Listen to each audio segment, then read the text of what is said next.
नमस्कार, मैं अर्चना शुक्ला अपने अनय साहित्य क्लासेस में आप सभी का बहुत बहुत स्वागत करती हूँ। अनय साहित्य क्लासेस हमारा यूट्यूब चैनल है जिसके द्वारा आप सभी को टीजीटी पीजीटी से संबंधित क्लासेस दिया जा रहा है। हिंदी में आप जानते हैं सीटें बहुत होती हैं, लेकिन जितनी सीटें होती हैं उससे कहीं ज्यादा जो है कंपटीशन होते हैं, बच्चे होते हैं और सबकी तैयारियां बहुत बेहतर होती है। तो आपको बेहतर तैयारी करनी है, आपको सिलेक्शन लेना है। तो इस जो है उद्देश्य से हम इस क्लास को चला रहे हैं कि आपको सिलेक्शन लेना है, मुझे दिलवाना है।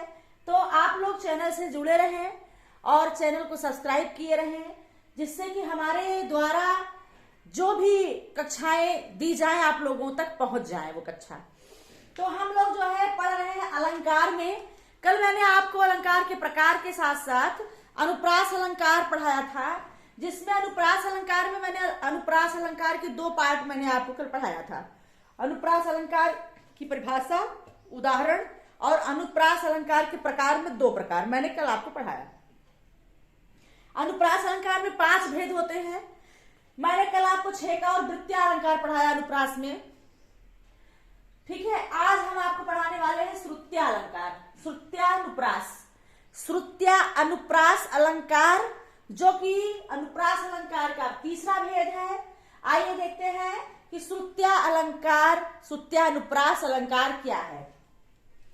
कहा गया है कि जहां पर कर्ण कटुवर्ण, द्वित्व वर्ण, कठोर वर्ण, संयुक्त वर्ण को छोड़कर अन्य वर्ण की वर्गीय आवृत्ति हो। मतलब वर्ग मतलब होता है का वर्ग, च वर्ग, टा वर्ग, ता वर्ग, पा वर्ग, ठीक, यही होता है वर्ग।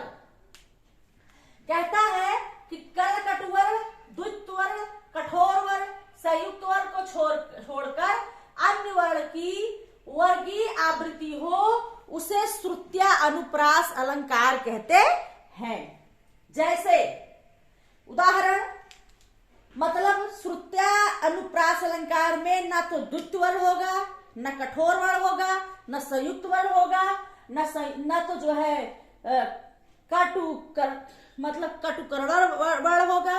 उसमें सिर्फ अन्य वर्णों की वर्गीय आवृत्ति, एक वर्ग का उसमें सारे एक ही वर्ग के सारे वर्ण होंगे, वहां पर श्रुत्यानुप्रास होगा। मतलब जो सुनने में प्रिय लगे वो श्रुत्यानुप्रास अलंकार होता है। अगर उसमें द्वित्व वर्ण होंगे, कठोर वर्ण होंगे, संयुक्त वर्ण होंगे तो वो प्रिय नहीं होंगे, पढ़ने में भी जो हार्ड होंगे, सुनने में भी अप्रिय होंगे। तो इसीलिए कहा गया है कि किसी भी वर्ण का वर्गीय आवृत्ति होता है किसमें, श्रुत्यानुप्रास अलंकार में।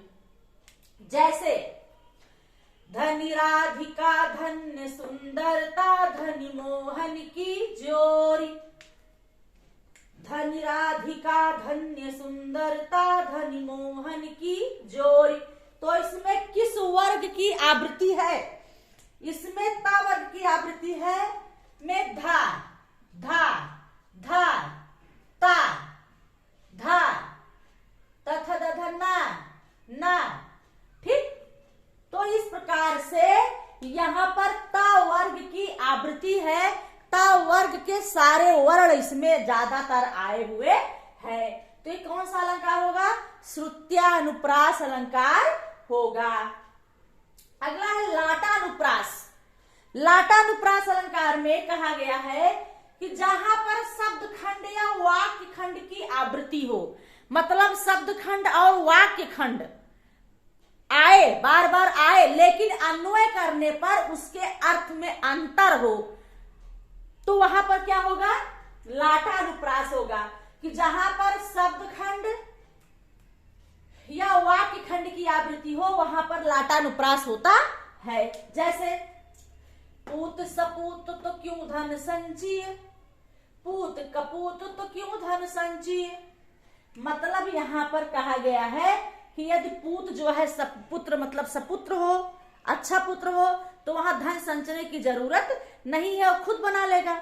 लेकिन अगर पूत जो है कपूत हो तब क्यों धन संचय, क्योंकि अगर पूत कपूत हो जाएगा तो कितना भी आप संचय रहेंगे वो सारे धन का क्या कर देगा, खत्म कर देगा, खराब कर देगा।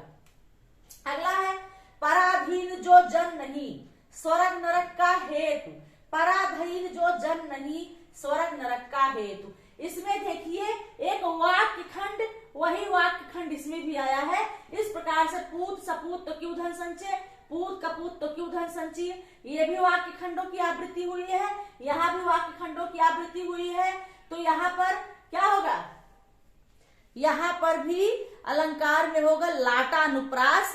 जहां पर वाक्य खंडों की आवृत्ति हो या शब्द खंडों की आवृत्ति हो वहां पर क्या होगा, वहां पर होगा लाटानुप्रास। अगला अनुप्रास अलंकार का तीसरा भेद है अंत्यानुप्रास। कौन सा है, अंत्यानुप्रास। जैसे जहां चरण के अंत में वर्ण की आवृत्ति हो वहां अंत्यानुप्रास होता है। मतलब वहां पद्य में जो है चरण के अंत में वर्णों की आवृत्ति हो वहां पर क्या कहलाता है, अंत्यानुप्रास। जैसे कुंद इंदु सम देह उमा रमण करुणा अयन, तो यहाँ पर जाहिदीन पर नेह करहु कृपा मर्दन मयन अयन मयन देह नेह। तो यहाँ पर क्या है, वर्ण की आवृत्ति हो है यहाँ पर, तो ये क्या है, अंत्यानुप्रास। दे में हा, ने में हा, अयन में ना, मयन में ना, यन। तो यहाँ पर क्या होगा, अंत्यानुप्रास। अनुप्रास अलंकार के 5 भेद, छेकानुप्रास, वृत्त्यानुप्रास, श्रुत्यानुप्रास, लाटानुप्रास और अंत्यानुप्रास। ये 5 भेद अनुप्रास अलंकार के हैं। सामान्यतः अनुप्रास में वर्णों की आवृत्ति जहां बार बार होती है वहां पर क्या होता है, एक वर्णों की आवृत्ति बार बार हो अनुप्रास अलंकार होता है। और इस प्रकार से छेका, वृत्त्या, श्रुत्या, लाटा और अंत्य अलंकार इसके जो है पुत्र हैं, पार्ट हैं। आज की कक्षा में अनुप्रास अलंकार चूंकि बड़ा था तो मैं इसको थोड़ा 2 कक्षा में दिया, क्योंकि पहले कक्षा में अनुप्रास अलंकार के अर्थ परिभाषा और 2 भेद, आज की कक्षा में अनुप्रास अलंकार के शेष 3 बचे हुए भाग जो है मैंने आप तक पहुंचाया। तो आपको फिर मैं अगली कक्षा में फिर मैं कल अगले अलंकार के साथ मिलती हूँ। तब तक के लिए धन्यवाद।